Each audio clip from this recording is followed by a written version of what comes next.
Got that right, John. That would be a Fox News alert if I ever decided to do that, but not today.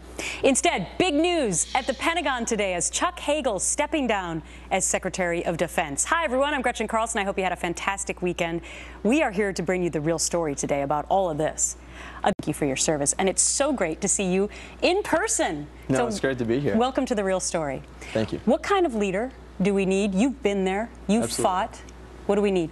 I think they'll know that troops understand why that is, and they take it as, well, you're not worth the money anymore. And there have been several secretaries of defense Yes. in the last couple of years. Yes. What kind of message does that send to troops on the ground?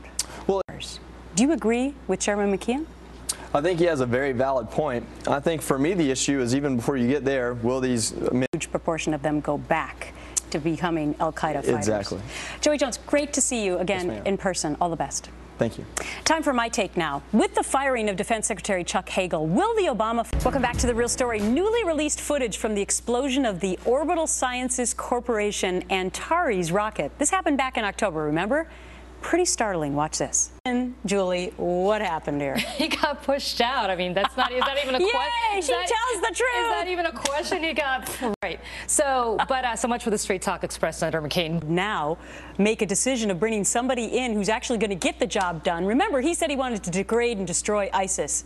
Really? The secretary, because that's what he really wants. He wants someone that wants to... This. Now a look at the top potential Republican White House contenders for 2016.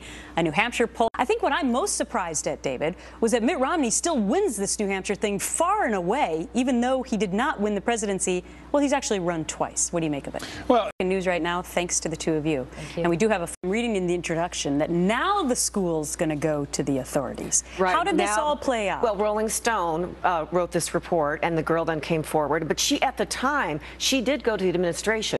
1 in 5. I mean, we all know that there are a lot of circumstances that lend itself to being easier to happen. Alcohol, big drugs, time, right, et drugs, cetera. Lots of partying and all parties, that. right. But it's still inexcusable that the stat is that Absolutely. high, and I think more inexcusable that they actually have a sexual.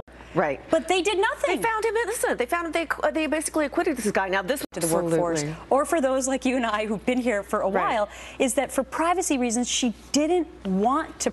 Then she would be marked as somebody who, oh, I made a complaint, even if she's right. Right. Or somebody who's sexually harassed. They also don't want to go to rampant across the country. It's not just UVA. What do we do? There are certain things that are being implemented. Fleece Wheel, thank you. You got it. Top Republican dumping all over the latest report on Benghazi.